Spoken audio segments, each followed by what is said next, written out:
Itu kebetulan di UTS ya. Gimana UTS yang sudah paham belum?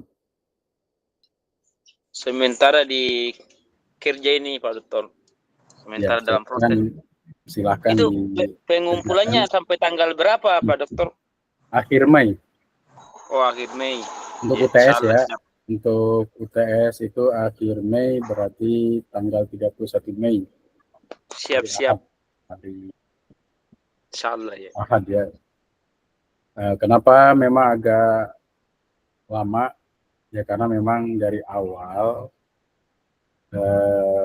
saya ingin ada kontribusi dari teman-teman sekalian ya, terkait dengan bagaimana kita mampu memberikan solusi ya terkait dengan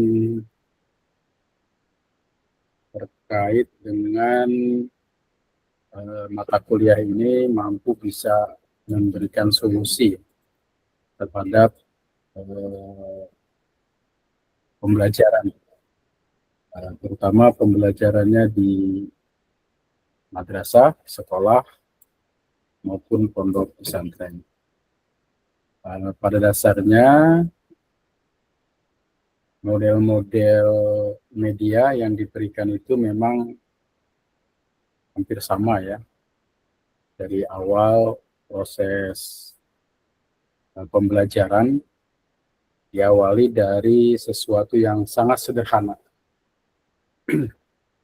Halaqah di majlis dengan diskusi dan seterusnya, tapi lama-lama berkembang menjadi sebuah lembaga pendidikan formal. Nah, karena itu memang juga sangat terkait dengan pemahaman kita terkait dengan landasan historis dan filosofis pendidikan Islam. Jadi proses saat ini bukan berarti nilai yang lalu sudah usang ya, tetapi bagaimana kita sebagai teman-teman mahasiswa semuanya mampu mengupdate ya, model-model atau pengembangan pembelajaran saat ini dengan menggunakan media-media yang sesuai dengan zamannya. Karena memang pendidikan Islam itu adalah pendidikan yang sesuai dengan konteks dan zamannya. Ya, teman-teman sekalian, kita lihat ke kelas dulu ya. Di kelas kita, di pertemuan ke-8, kalau tidak salah. Pertemuan hari ini, pertemuan ke-8, nanti ada materi yang tayang sekitar jam 14. Ya. Kemudian juga kehadiran nanti sekitar jam 13.45. Silakan nanti untuk mengisi kehadiran. Nah, untuk hari ini, apakah ada di antara teman-teman yang presentasi?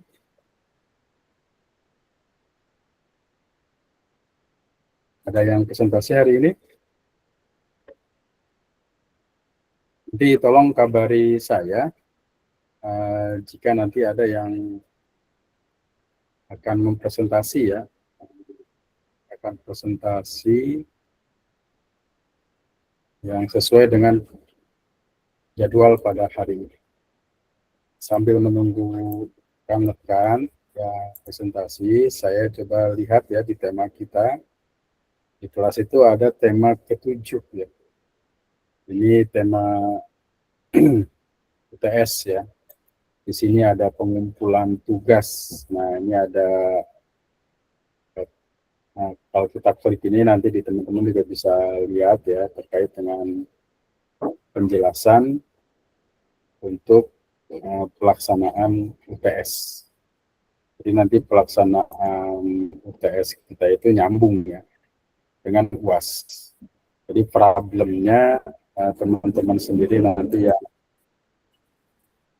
buat, kemudian teman-teman sendiri juga yang mampu memberikan jawaban atau solusi terkait dengan tema tersebut. Nah, kalau ini template ya, artinya contoh yang harus dibuat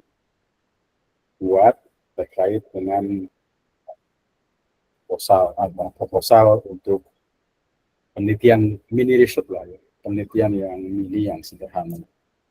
Nanti juga ini jadi sebagai bahan dasar dari teman-teman semua untuk bisa dilanjutkan ya kalau memang tertarik pada karya ilmiah berupa tesis ya.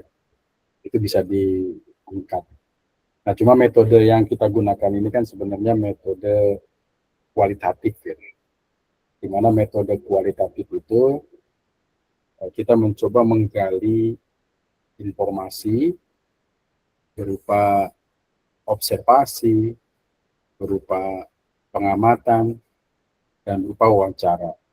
Nah, di wawancara itu nanti ada yang sifatnya terstruktur, semi terstruktur, dan tidak terstruktur. Yang penting bagaimana kemudian kita mampu merespon terkait dengan kondisi yang ada di satuan pendidikan di mana kita berada. Jadi yang paling baik itu ya, yang baik itu ketika kita meneliti di mana kita menjadi bagian dari sirkulasi tersebut ya, atau misalkan kita mengajar di satuan pendidikan yang kita ajar mata pelajaran PAI. Nah, kita pasti akan tahu kendala apa, karena kita akan membaca ya, akan membaca hal-hal apa saja yang terus ditingkatkan. Nah, terkait dengan tersebut, maka kemudian kaitkanlah kondisi itu dengan tema-tema yang ada di RPS. Tema-tema di rencana pembelajaran semester ini ada di tema 1. Kemudian buatlah judul ya. Nah, judul ya disesuaikan dengan tema tersebut. Kemudian ada juga pendahuluan ya menyesuaikan. Nah, ini masalahnya, identifikasi masalahnya. Ini kita harus mampu mengidentifikasi masalah yang terkait dengan apa yang akan kita selesaikan. Kemudian tujuannya apa? Segala tujuan. Kemudian ada bab 2, landasan teori dan kajian pustaka dari teori-teori yang kita angkat, misalkan pengembangan sumber belajar berbasis teks. Nah, ini juga harus ada teori-teori terkait dengan pengembangan sumber belajar berbasis teks. Nah, setelah itu kita lanjutkan di bab 2 itu ada prinsip pengembangan, kemudian penelitian terdahulu yang relevan. Nah, cari cara mengetahui penelitian terdahulu yang relevan itu bisa kita cari di Google Scholar, ya, bisa kita cari di Norarep, bisa kita cari di Norabes, bisa kita cari di Sinta, atau bisa kita cari di Garuda, atau yang paling sering ya memang di Google Scholar. Biasanya itu kita cari 5 tahun terakhir ya. Berarti kalau sekarang tahun 2026, maka kita bisa mencari artikel yang muncul terkait dengan itu di 2021 sampai dengan saat ini. Nah, setelah itu ada metode pengembangan seperti apa ya, dan kemudian ada prosedur pengembangannya dan instrumen pengembangan. Nah, selesai ya. Jadi untuk UTS sampai situ. Nanti pas saat UAS ya saudara mengevaluasi UTS bab 1, bab 2, bab 3, kemudian bab 4 juga disesuaikan ya, diperbaiki, kemudian analisis desain, evaluasi dan validasi, ini bab 5-nya yang tambahan dari yang tadi. Pokoknya ada di sini bab UAS itu nanti ya, bagaimana saudara mampu mengembangkan judul dan problem-problem yang muncul untuk mengembangkan sumber belajar dan media pembelajaran ya, berbasis pada judul yang atau problem yang saudara sampaikan ya. Kemudian kalau bab 6 itu ada penutup ya, inovasi apa yang munculkan, dan kemudian juga membuat daftar pustaka. Nah, itu ya terkait dengan tugas mata kuliah kita. Dan sebenarnya nanti kalau teman-teman ini bisa memahami dengan baik, ya nanti bisa saja ini dilanjutkan ke tesis, ya, atau juga bisa dilanjutkan ke jurnal, karena memang sudah ada novelty atau teman-teman. Nah, itu ya terkait dengan tugas yang perlu diselesaikan pada UTS ini, pada masa UTS ini. Oke, sampai sini kira-kira ada yang ditanyakan terkait dengan UTS, karena memang ada beberapa waktu yang lalu kita tidak bisa bersama ya, karena ada acara-acara yang tidak bisa ditinggalkan. Oke, ya, ini masih ada yang gabung. Sebenarnya ini saya setting secara otomatis untuk bergabung ya, tapi tetap aja minta informasi. Oke teman-teman sekalian, terkait dengan UTS ada yang ditanyakan? Ya, berarti tidak ada dan saya anggap teman-teman itu memahami. Nah, apakah hari ini ada yang akan presentasi terkait dengan materi yang kita bahas pada pertemuan ini? Assalamualaikum, Pak. Waalaikumsalam, Ibu Iya. Husnatul Waridah. Ya, saya kelompok 2 hari ini presentasi. Kira-kira kelompok 1 dulu atau gimana? Karena memang kelompok saya, Bu Nur Azizahnya kayaknya belum hadir deh ini di grup. Ya, kelompok 1 sudah hadir belum? Kurang tahu, Pak. Ya, langsung aja, Bu. Itu tentang apa temanya? Nah, sebentar, Pak. Tentang pengembangan media PAI dari konvensional ke audio visual. Oke. Ke audio inovatif. Ya, silakan Bu, langsung saja Bu. Dari kalau kita nunggu, kasihan teman-teman yang memang sudah siap beberapa waktu yang lalu. Baik, Pak. Sebentar saya share screen. Ya, silakan.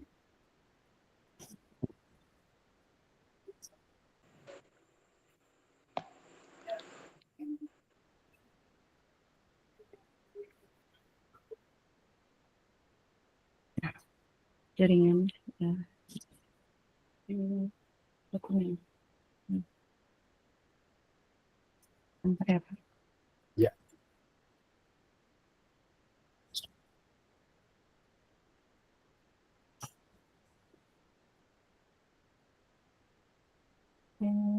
Pengembangan media.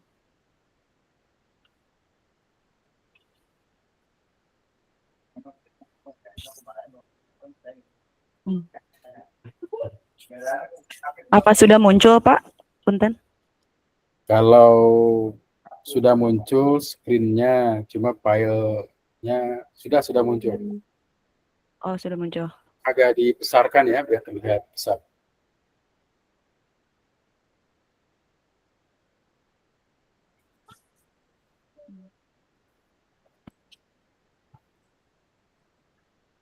Diklik saja 2 kali, Bu, di file yang akan ditayangkan. Kemudian nanti jangan lupa berbagi layar ya. Berbagi layar.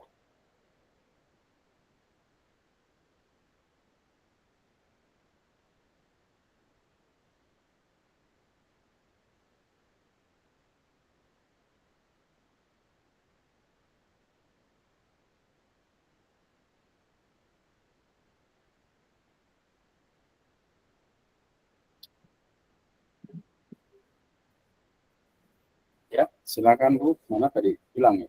Keluar. Sebentar dulu, Pak. Ini Oh ya. ada kendala.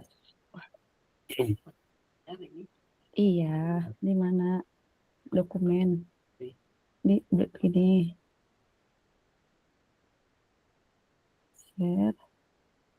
Ini katanya klik 2 kali biar gede. Si itu ya gambarnya gede, klik 2 kali.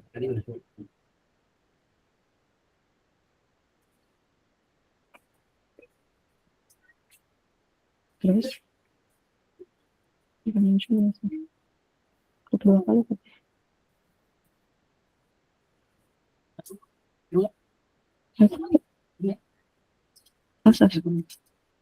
Itu sepertinya memang tidak terbuka besar ya Bu filenya ya?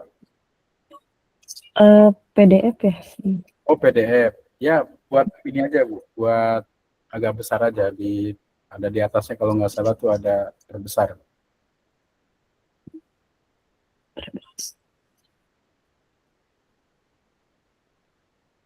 Kalau enggak, Ibu bisa nggak kirim ke saya atau nanti biar saya yang menampilkan, Ibu yang presentasi. Baik Pak, saya kirim. Pak Punten, Assalamualaikum. Salam. Ini tuh kelompok berapa ya? Ini tadi kelompok, bilangnya kelompok 2 ya Bu? Iya Pak, kelompok berapa ya? Cuman penampilannya yang 7 kedua. kali. Iya 7 cuma penampilan yang kedua. Oh, iya. Kita kelompok 5 belum presentasi kayaknya Pak. Kelompok 6 maaf. Apa kelompok 6 sudah siap untuk presentasi? Sudah, cuma belum tahu nih SDM-nya. Sudah siap sih. Ya, coba kelompok 6 sudah ada? Apa yang tahu?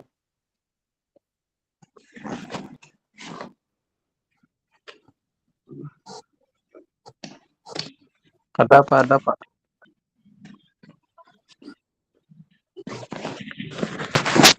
Ya berarti ini kelompok 6, tapi Ibu kelompok 7. Kalau seandainya memang sudah oke, silahkan saja dimulai. Bu, tadi Bu Siti gimana? Oke, kelompok Pak Paldo ya? Iya Pak, tapi disiapin bentar ya Pak. Ya, siapkan aja dulu, nggak apa-apa. Nanti hari ini 2 kelompok saja. Paling nggak 15 menit lah.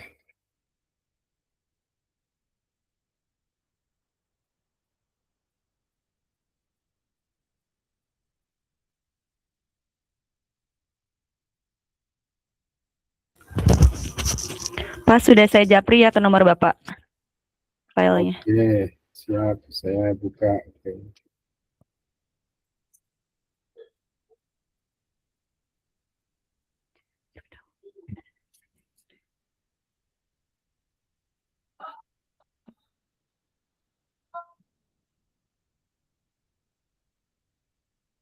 Sedang proses.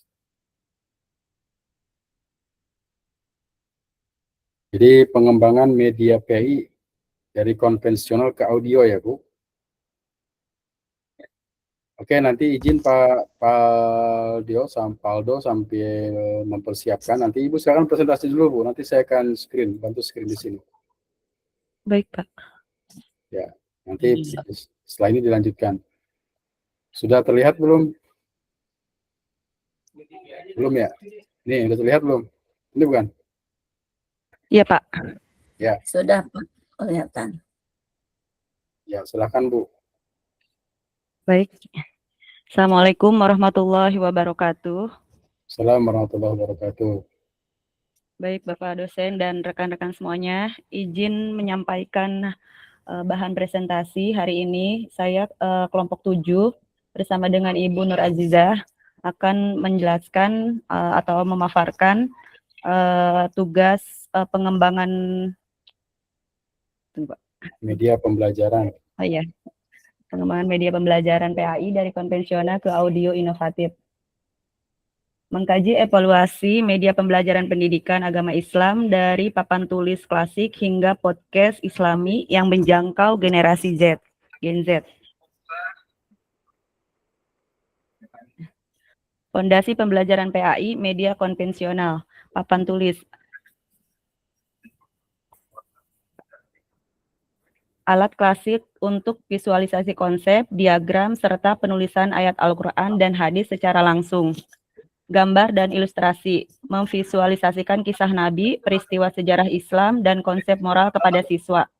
Kelebihan dan keterbatasannya, aksesibilitas tinggi, biaya rendah, interaksi langsung, namun kurang dinamis, dan sulit menjangkau pelajar auditori.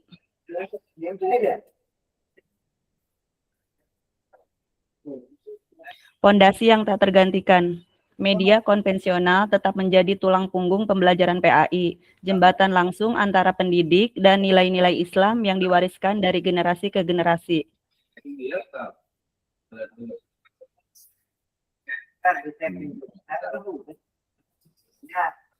Era baru pembelajaran, kekuatan media audio, rekaman audio, meningkatkan kompetensi mendengarkan dan internalisasi nilai spiritual melalui narasi kisah Islami, lantunan ayat suci, serta refleksi mendalam. Podcast Islami, media inovatif yang fleksibel dengan biaya produksi rendah, terbukti meningkatkan keterlibatan siswa, khususnya generasi Z. Suara kebenaran jangkauan tanpa batas. Media audio membuka dimensi baru dalam pembelajaran PAI, menyentuh hati dan pikiran melalui kekuatan suara yang melintas ruang dan waktu.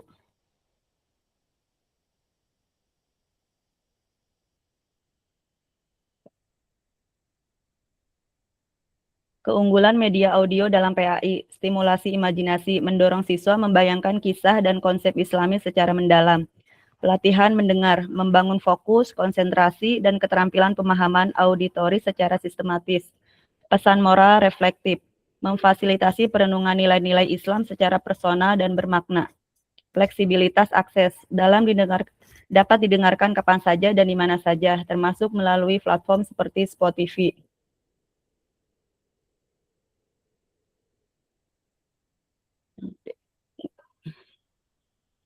Studi kasus podcast untuk cerita rakyat Islami, analisis, perancangan, produksi, uji, dan evaluasi. Hasil yang membanggakan, pengembangan podcast berbasis model ADI terbukti layak sebagai sumber belajar audio dalam PAI. Respon positif siswa mencapai 92,11% dengan peningkatan prestasi belajar yang signifikan.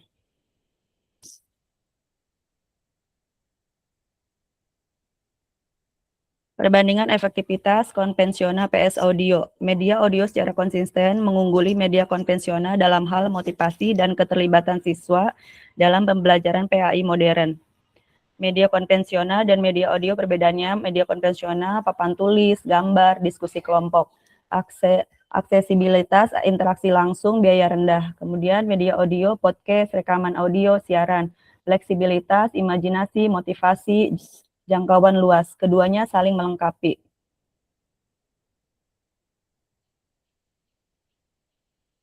Tantangan dan strategi pengembangan. Tantangan utamanya yaitu kualitas audio yang tidak konsisten antar produksi, kesenjangan akses teknologi di berbagai daerah, relevansi konten dengan kurikulum PAI yang berlaku. Strategi efektifnya, analisis mendalam kebutuhan dan karakteristik siswa, perumusan tujuan, pembelajaran yang terukur, penyiapan skrip konten berkualitas tinggi, evaluasi media secara berkala dan berkelanjutan, kolaborasi erat antara pendidik dan ahli teknologi.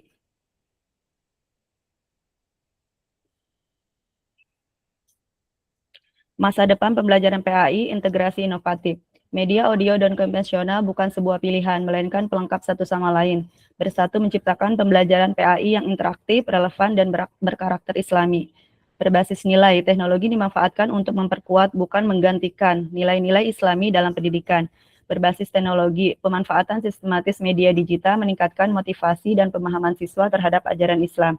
Berbasis masa depan, mempersiapkan generasi Muslim yang melek teknologi sekaligus kokoh dalam akidah dan akhlak.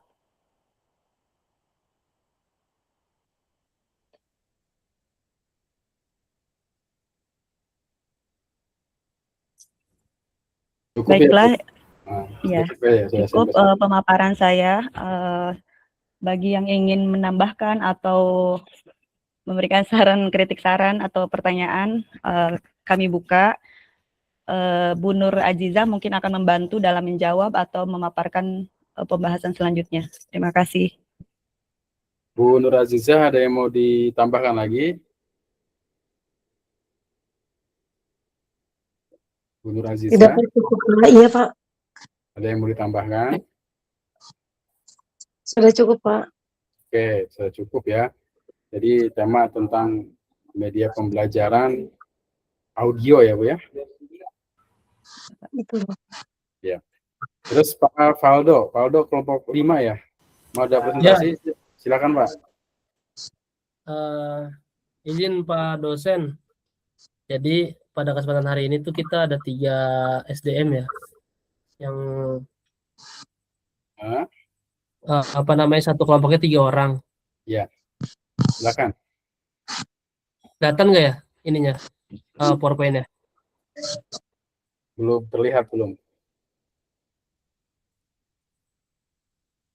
Klik tanda panah ke atas itu Kelihatan nggak, Pak? belum proses kali ya.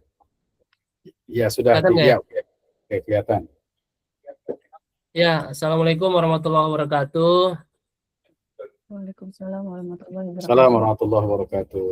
Yang sama-sama kita hormati Bapak Edi. Langsung saja ya Pak. Jadi hari ini tuh kelompok kita, di kelompok 5 itu ada Pak Haryanto sama Ibu Siti Juaria, dan saya sendiri Valdo Pradia. Jadi pada kesempatan hari ini kita akan membahas terkait dengan konsep dasar media pembelajaran PAI dan pemilihan media yang efektif. Di situ kita membahas tentang pengertian, fungsi, tujuan, karakteristik, jenis-jenis, ya, jenis media gitu ya. Ada juga prinsip media pembelajaran, ada model pemilihan media yang dinamis, kriteria media pembelajaran, lalu tantangannya bagaimana, strateginya bagaimana, lalu peran guru itu dalam pemanfaatan media PA itu seperti apa. Nah, pengertian ini akan dibahas langsung oleh Bapak Haryanto. Silakan Pak Haryanto. Ya, Assalamualaikum warahmatullahi wabarakatuh. Assalamualaikum warahmatullahi wabarakatuh. Yang saya hormati Bapak dosen beserta sahabat-sahabat mahasiswa yang sama-sama saya hormati pula. Baik, kesempatan ini kami mulai dari kelompok 6 akan menyampaikan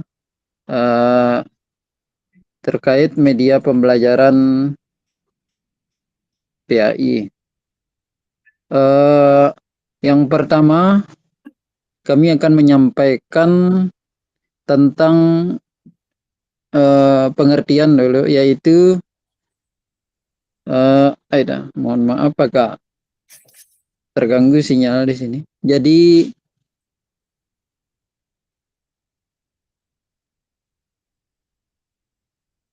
Ya, kita tunggu mungkin masuk lagi.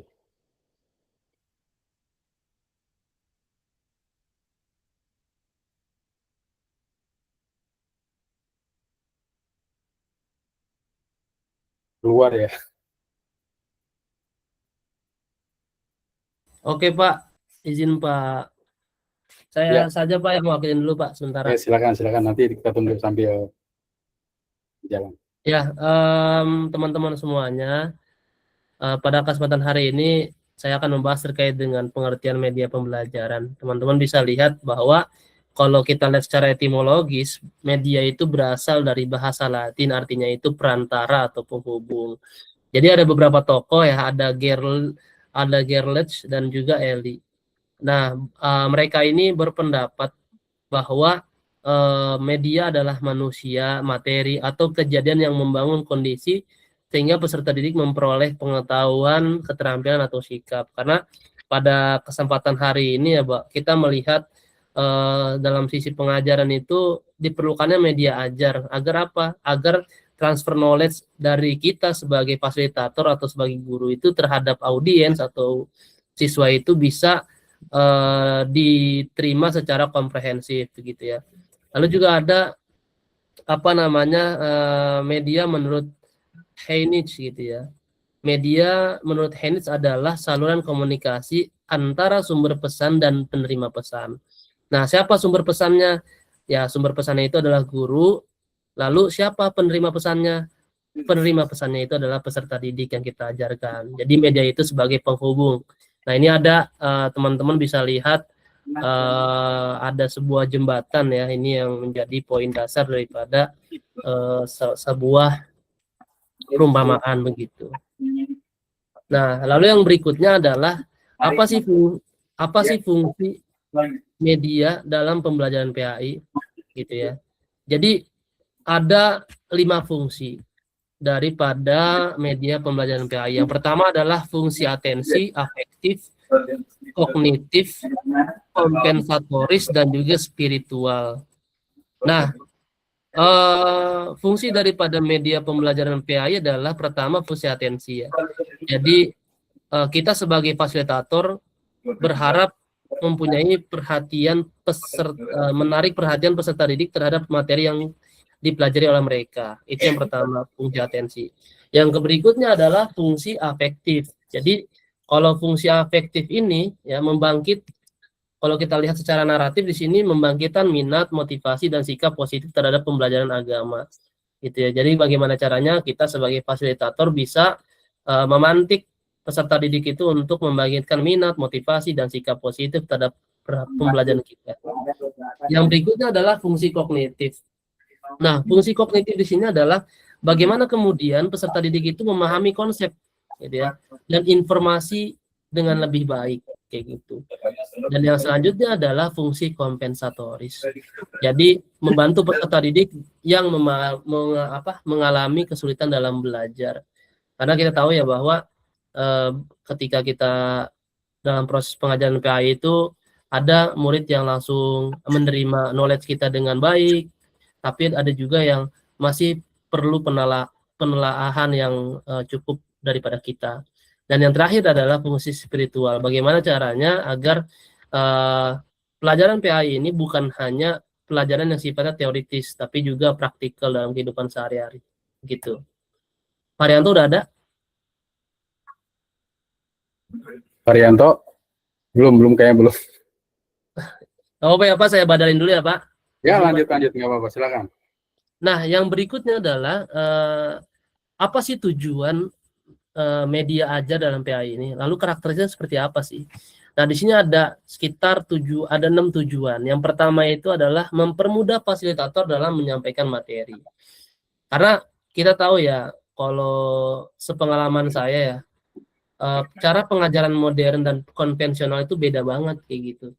Kalau pembelajaran yang sifatnya modern itu terkadang mudah untuk dicerna oleh para murid begitu. Tapi kalau konvensional yang hanya mengandalkan ceramah gitu ya, itu bisa tingkat motivasi belajar siswa itu rendah kayak gitu. Dan itu ada riset dan penelitian yang pernah saya baca ya, antara bagaimana cara meningkatkan motivasi belajar siswa dan juga bagaimana cara kita sebagai fasilitator itu meningkatkan motivasi belajar siswa. Salah satunya adalah menyiapkan media ajar. Nah, yang berikutnya tujuan dari penggunaan media ajar adalah meningkatkan motivasi belajar yang tadi saya bilang di awal. Dan yang berikutnya mengkonkretkan konsep yang abstrak kayak gitu ya. Karena tadi banyak pelajaran di PAI ini yang mesti kita harus betul-betul tadaburi, nggak bisa kita belajar secara tekstual aja, kita juga harus memberikan hal-hal yang sifatnya kontekstual gitu, agar mudah dipahami oleh peserta didik kita. Nah, yang berikutnya adalah menciptakan pembelajaran yang aktif dan menyenangkan.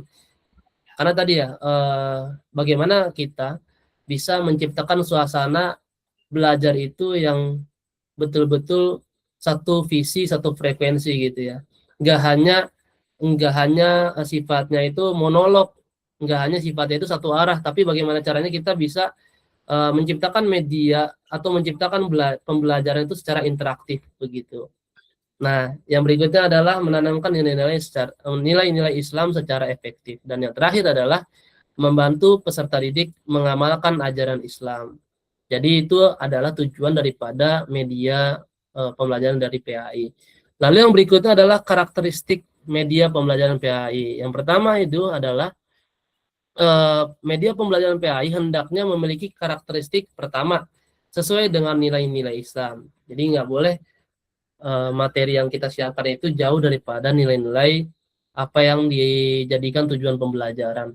Yang kedua adalah menarik dan interaktif. Jadi nggak disarankan untuk bersifat bersifat naratif aja gitu ya. Harus ada hal-hal yang bisa memantik siswa itu, begini loh belajarnya begitu. Nah, yang berikutnya adalah mudah digunakan, lalu relevan dengan tujuan pembelajaran, aman dan juga etis gitu ya, dan memperhatikan perkembangan peserta didik. Jadi tadi ya, bahwa kita apa namanya belajar atau dalam sistem pembelajaran kita ini udah ada di zaman teknologi yang pesat gitu ya. Bahkan kalau kita sebagai guru di sini banyak murid-murid kita itu yang apa namanya mereka lebih memahami apa itu artificial intelligence, ChatGPT dan sebagainya. Bahkan mereka tuh bisa lebih pinter karena kenapa? Karena mereka punya pemahaman riset yang banyak. Oleh sebab itu inilah yang bagaimana kemudian kita harus menjadi fasilitator atau teman belajar mereka gitu. Lalu kalau yang berikutnya adalah jenis-jenis media pembelajaran PAI. Apa saja sih jenis-jenis media pembelajaran PAI gitu ya? Jadi yang pertama itu adalah media visual, media audio, lalu ada audio visual, ada juga media interaktif digital, ada juga media yang sifatnya realita gitu. Nah, kalau kita lihat dalam definisi singkat bahwa media visual itu adalah media yang dapat dilihat oleh peserta didik. Kalau audio itu kan didengar gitu ya. Lalu kalau misalnya di compare media dan audio dan visual itu media yang menggabungkan unsur antara suara dan gambar. Lalu ada media interaktif digital, media yang berbasis teknologi. Contohnya misalkan ketika proses belajar mengajar sudah mau selesai, itu kan ada refleksi ya. Nah, di refleksi itu biasanya kita sebagai fasilitator atau guru, kita bisa tuh memberikan apa namanya refleksi melalui soal-soal yang mudah untuk diserap ataupun mudah untuk dijalani oleh peserta didik dan asik gitu. Apa aja? Nah, di situ ada aplikasi atau web yang namanya Quizizz, ada Kahoot, lalu juga Google Classroom yang sering kita pakai di kuliahan, lalu ada juga Canva yang selalu kita pakai ketika dalam proses belajar mengajar gitu ya. Dan juga ada media realita. Kita pernah dengar mungkin ada yang namanya project based learning gitu ya, yang dimana kita mengandalkan murid itu belajar dengan cara apa namanya membuat sebuah project gitu ya. Nah, itu bisa tuh kayak adanya kita buat miniatur Ka'bah dan lain sebagainya begitu ya. Nah, yang berikutnya adalah prinsip pemilihan media pembelajaran yang efektif. Yang pertama, bagaimana sih prinsip-prinsip pemilihan media pembelajaran yang efektif? Yang pertama adalah sesuai tujuan pembelajaran. Jadi media harus mendukung pencapaian kompetensi yang diharapkan. Jangan sampai kita terlewat daripada atau meleset daripada tujuan pembelajaran yang awal. Dan yang berikutnya adalah kita menyesuaikan karakteristik peserta didik gitu ya, memperhatikan usia, kemampuan, lalu minat dan gaya belajar. Dan yang berikutnya juga sesuaikan dengan materi pembelajaran yang akan kita paparkan gitu ya. Ketika materinya tentang akidah ya kita belajar tentang akidah. Gitu. Ketika materi tentang sejarah ya kita paparkan terkait dengan sejarah, dan itu pasti membutuhkan media ajar yang berbeda. Dan yang berikutnya adalah ketersediaan sarana dan prasarana. Nah, media ini kan harus sesuai dengan realitas sesuai dengan realitas fasilitas yang ada begitu ya. Jadi misalkan kita membuat media ajar yang dimana media ajarnya itu dari Canva, kan nggak mungkin nggak pakai ke Infocus gitu ya. Nah, kita cek di sekolah misalnya ketika lagi ngajar apakah ada Infocus atau tidak, itu sederhananya.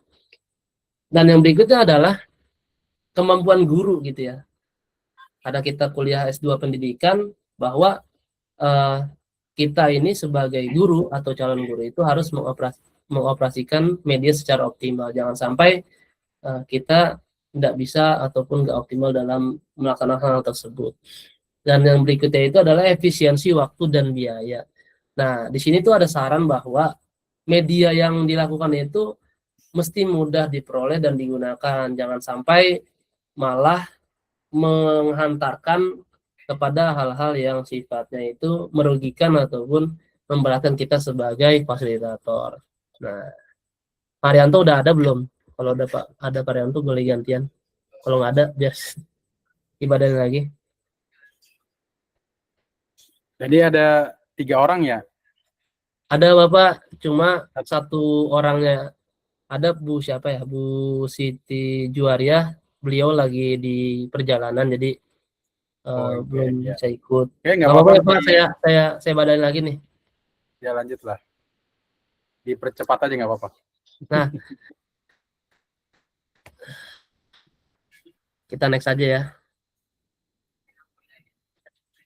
Tadi kriteria udah ya. Nah, tantangannya mungkin ya. Pertama Nah, ini tantangan lalu versus strategi mengatasi dalam pemilihan media PAI. Jadi tantangannya itu pertama keterbatasan fasilitas dan juga keterbatasan waktu. Karena kita tahu ya, JP dalam pembelajaran PAI ini tuh nggak banyak sebetulnya di dalam sekolah-sekolah umum kayak gitu ya. Nah, bagaimana caranya pinter-pinter kita itu membuat RPP agar pembelajaran itu kita bisa sampaikan itu secara komprehensif dan juga substantif kayak gitu. Nah, strateginya apa? Memanfaatkan sumber belajar gratis gitu ya. Kayak contoh hari ini saya buat materi itu notebook LM itu gratis kan. Tapi itu bisa apa namanya menjadi media presentasi hari ini gitu ya. Lalu menyesuaikan media dengan kondisi sekolah dan menggunakan media sederhana namun bermakna. Lalu yang berikutnya adalah tantangan kita sebagai guru. Nah, tantangan kita sebagai guru itu adalah kompetensi digital kita ya. Karena kita tahu ya bahwa pada kesempatan hari ini itu teknologi betul-betul apa namanya masif gitu ya. Mau nggak mau, suka tidak suka, kita sebagai fasilitator atau guru harus beradaptasi terhadap tantangan zaman pada saat ini. Jangan sampai kita tertinggal gitu ya. Strategi gimana? Mengikuti pelatihan teknologi atau berkolaborasi dengan sesama guru yang mungkin lebih memahami tentang apa namanya digital saat ini. Lalu yang berikutnya adalah tantangan yang berikutnya adalah kesesuaian konten dengan nilai Islam dan juga perbedaan kemampuan siswa. Nah, strateginya adalah sering-sering berkonsultasi dan memilih sumber yang relevan dengan tahap perkembangan serta syariat kayak gitu ya. Jangan sampai apa namanya ilmu kita itu cukup dengan salah satu riset aja, tapi banyak riset itu lebih baik seperti itu. Terakhir, Bapak izin, jadi peran guru dalam pemanfaatan media PAI adalah pertama perancang media, yang kedua adalah pengelolaan pembelajaran, yang berikutnya adalah fasilitator, yang berikutnya lagi adalah motivator, dan yang terakhir adalah evaluator. Jadi kesimpulannya adalah media merupakan komponen yang paling penting ya Bapak Ibu dalam pembelajaran Islam. Penggunaan media yang tepat dapat meningkatkan efektivitas pembelajaran gitu ya, memperjelas materi serta menanamkan nilai-nilai keislaman secara mendalam. Nah, pemilihan media harus dilakukan secara dinamis dengan tujuan karakteristik, fasilitas dan juga kemampuan kita sebagai. Sebab itu, mudah-mudahan proses pembelajaran PAI akan menarik, interaktif dan bermakna, dan juga mampu terdidik. Dan pada akhirnya media itu bukanlah tujuan, karena untuk mencapai tujuan pendidikan Islam yang hakiki, yaitu membentuk insan akademis, pencipta, pengabdi yang diridhoi Allah Subhanahu wa taala. Mungkin itu saja Bapak dari presentasi kelompok 6 pada hari ini. Kelompok 5 pada hari ini. Terima kasih. Assalamualaikum warahmatullahi wabarakatuh. Assalamualaikum warahmatullahi wabarakatuh. Ya, jadi hari ini memang ada dua materi ya, walaupun mungkin kita banyak kendala dalam jaringan. Ya, tadi ada beberapa yang sudah masuk presentasi, kemudian karena satu dan lain hal bisa terlempar untuk kemudian masih mungkin proses masuk lagi. Nah, dari dua hal yang tadi sudah disampaikan, ini sebenarnya menarik ya, kalau menurut saya ya, karena kita sebagai seorang pendidik, seorang guru, tantangan terbesarnya bukan hanya pada siswa, tapi pada perubahan zaman yang begitu cepat. Nah, bagaimana kita itu bisa mewarnai perubahan zaman ini sehingga proses pembelajaran itu tersampaikan dengan baik. Ya mungkin dari hal tadi yang sudah diutarakan dari kelompok itu, ada yang didiskusikan, silakan untuk didiskusikan kalau ada hal yang ditanyakan. Ibu Srini mungkin ada yang ditanyakan, Bu, silakan. Ibu Srini mungkin ada yang ditanyakan, silakan, Bu.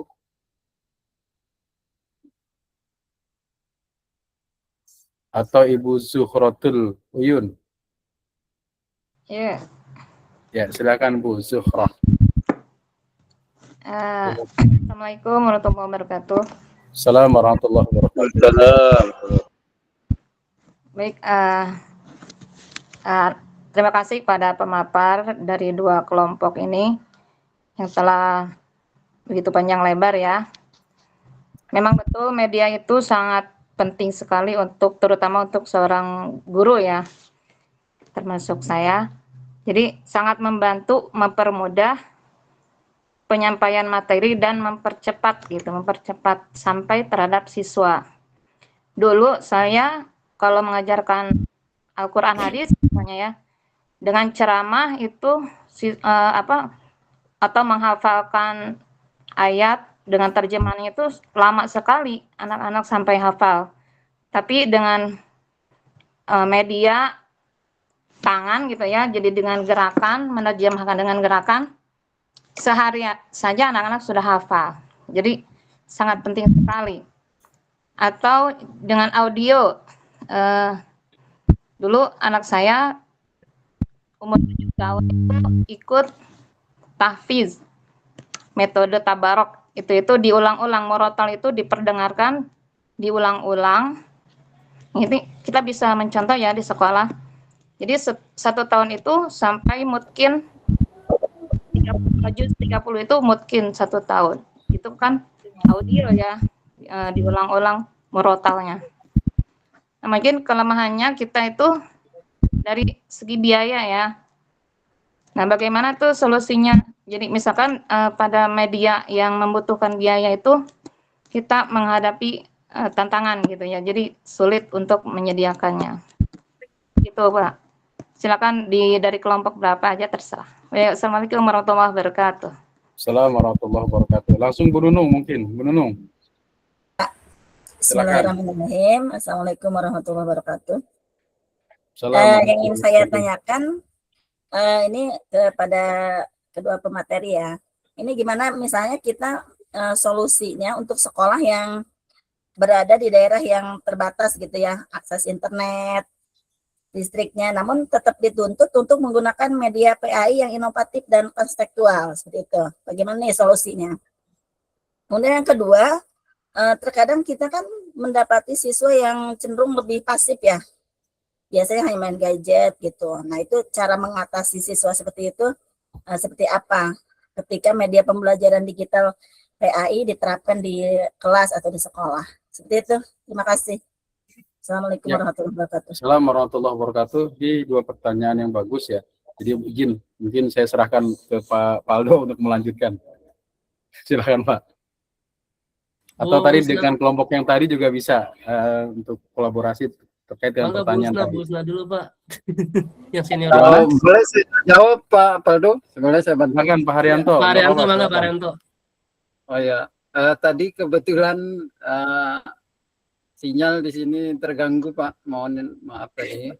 Ya. Jadi terkait pertanyaan yang pertama tadi bagaimana solusi tentang media pembelajaran yang kesulitan gitu, dalam arti tidak semua sekolah mampu membiayai tentang fasilitas atau media pembelajaran gitu. Ada solusi menurut saya. Yang pertama itu bagaimana memanfaatkan media-media yang media alam, media yang berada di lingkungan sekitar gitu. Bisa berupa tumbuhan, hewan, lingkungan dan sebagainya. Kemudian sebab kalau media yang berbasis pembiaya atau biaya, karena apalagi sekarang ini rata-rata media pembelajaran itu agak sedikit mahal. Jadi salah satu caranya adalah pemanfaatan yang berhubungan dengan alam gitu, media yang berhubungan dengan alam. Kemudian yang kedua itu bagaimana kita dapat membuat atau membentuk media secara mandiri gitu. Artinya di luar yang berhubungan dengan jual beli gitu. Kemudian ada solusi lain, bisa menggunakan bahan-bahan bekas gitu. Artinya bahan yang dibuat, didaur ulang, diatur ulang, sehingga membentuk media sederhana yang dapat digunakan dalam proses pembelajaran. Itu mungkin dari... Oke, terima kasih Pak Haryanto. Saya ingin mendengar jawaban dari yang pertama tadi, kelompok yang 7 itu. Ada Ibu apa? Saya, Pak. Ya, silakan, boleh. Silakan. Baik, Pak. Saya hanya menambahkan saja yang tadi Bu Nunung kali pertanyaan yang bagaimana tentang media pembelajaran yang melalui media audio atau internet gitu yang di daerah terpencil mungkin. Iya.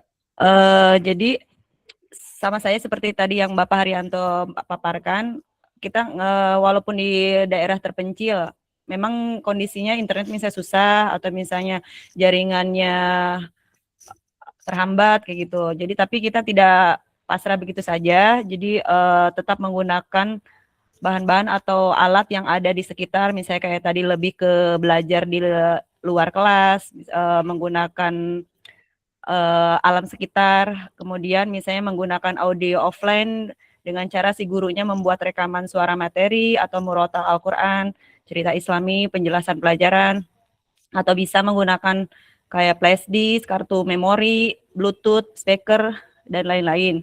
Kemudian mungkin bisa dibagikan di dalam kelas, dan bisa pembelajarannya di rumah dengan misalnya cara dikumpulkan batas waktu seperti itu. Kemudian yang tadi yang terhambat mahal ya pembelajaran misalnya kayak Murota dan lain-lain misalnya alat-alatnya mahal, misalnya kayak sekarang misalnya kayak ada Murotal untuk anak-anak tuh yang harganya sampai jutaan. Jadi bisa tidak terfokus ke alat itu saja, kita bisa melalui alat-alat media sederhana di sekitar kita, misalnya kayak bahan bekas, karton, gambar, papan tulis, yang bisa disederhanakan, yang bisa dikreatifkan lagi oleh gurunya. Kemudian yang tadi seperti internet yang terbatas, bisa menggunakan rekaman suara, video sederhana. Pasti sama sih Pak antara internet dan yang tadi media yang mahal. Jadi menggunakan bahan-bahan yang ada, menggunakan alam sekitar, menggunakan daya kreatif yang lebih tinggi lagi dari guru tersebut. Mungkin Bu Nur Azizah mau menambahkan. Silakan Bu Nur Azizah. Iya Bapak, sedikit menambahkan. Sepengalaman saya tentang cara menghafal anak, misalkan dengan audio kan ya, kebanyakan hampir semua siswa pasti orang tua memiliki handphone. Nah, di grup itu si guru itu merekam hafalan, lalu nanti anak bisa mengikuti rekaman, mengikuti hafalan dari si guru tersebut. Karena di zaman sekarang sangat tidak mungkin ya, hampir semua kelas juga kebanyakan memiliki grup gitu. Orang tua juga pasti menggunakan handphonenya.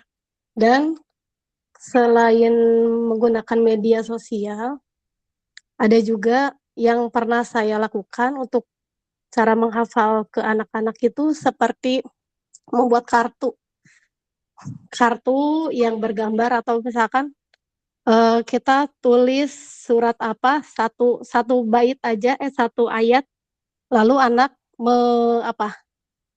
melanjutkan hafalan sedikit gitu. Itu sangat efektif juga Pak untuk anak-anak karena anak-anak kan lebih ini ya, hafalannya lebih cepat masuk gitu. Dan anak-anak juga lebih menyukai yang bergambar ataupun media-media yang dibuat oleh gurunya, seperti itu Pak. Ya, terima kasih ya. Ini pertanyaan-pertanyaan yang menarik dan presentasi yang baik ya dari teman-teman sekalian.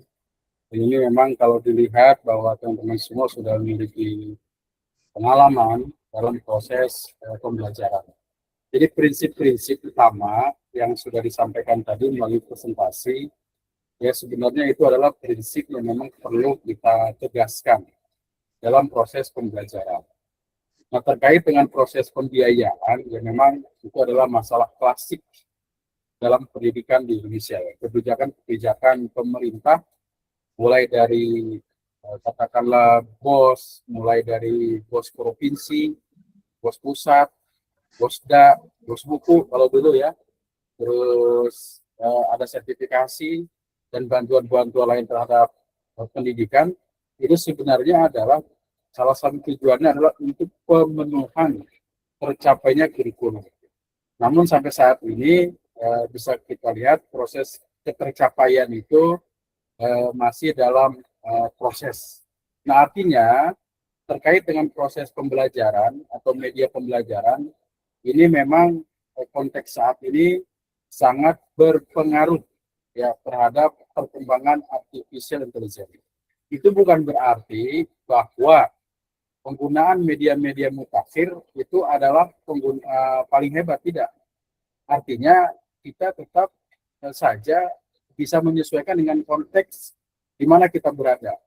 Nah, artinya ketika kita memang berada dalam konteks lingkungan yang katakanlah jauh, tidak tersambung itu dengan segala macamnya, itu berarti sesuatu yang nilai seorang pendidik harus berpikir bagaimana cara menyampaikannya. Karena media yang tidak ada sebenarnya media yang terbaik. Yang terbaik itu adalah ketika tadi disampaikan itu pesan itu sampai. Pesan itu dari mana munculnya? Pesan itu munculnya dari kurikulum. Maka ketika kita mengajar, kita harus mampu membaca kurikulum dengan baik, sehingga media itu sebagaimana tadi disampaikan, itu hanya wasilah, alat untuk mencapai proses pemahaman dengan baik. Tidak berarti ketika menggunakan media yang hebat, itu langsung bisa, tidak. Tetapi kita juga bisa melihat kalau terkait dengan metode-metode orang-orang tua kita pada masa lalu, itu kan berbasis pada teks ya, papan tulis. Ketika menyampaikannya itu dengan baik, siswa pun mampu menerima dengan baik. Nah, sekarang sudah menggunakan media yang macam-macam, pesan itu sudah sampai, tetapi tantangannya lebih berat. Tantangannya apa? Ya media juga yang ada di sekitar kita. Nah, karena itulah sebenarnya fungsi dari seorang pendidik itu bukan hanya mampu untuk mentransfer pesan dengan baik dalam pengertian menggunakan media terbaik, tetapi bagaimana nilai-nilai itu juga tertransfer dengan baik. Nilai-nilai itu seperti ya kejujuran, kesopanan, dan segala macam itu juga sesuatu yang tidak kalah dalam proses pembelajaran, terutama dalam pembelajaran pendidikan agama Islam. Nah, teman-teman sekalian, itu saja mungkin ya pertemuan kita hari ini. Izin di sini hujan cukup deras gitu, disertai dengan petir, dan terima kasih atas partisipasi teman-teman. Saya yakin teman-teman semua yang ada di sini mampu mempraktikkan dari teori-teori yang kita sampaikan itu dengan baik. Karena itu saya berharap teman-teman semua mampu mengambil memberikan solusi melalui ulangan ya, UTS dan UAS ya, terkait dengan kira-kira kontribusi apa yang harus kita berikan untuk mengembangkan media pembelajaran dengan sebaik-baiknya dimanapun kita berada. Terima kasih atas perhatiannya. Mohon maaf atas kekurangan. Mari sama-sama kita tutup dengan baca hamdalah. Alhamdulillah. Izin pamit duluan ya. Terima kasih teman-teman semua. Jangan lupa isi kehadiran di kelas. Kalau ada kendala jangan lupa untuk sampaikan ke saya. Ya, izin. Assalamualaikum. Waalaikumsalam warahmatullahi wabarakatuh.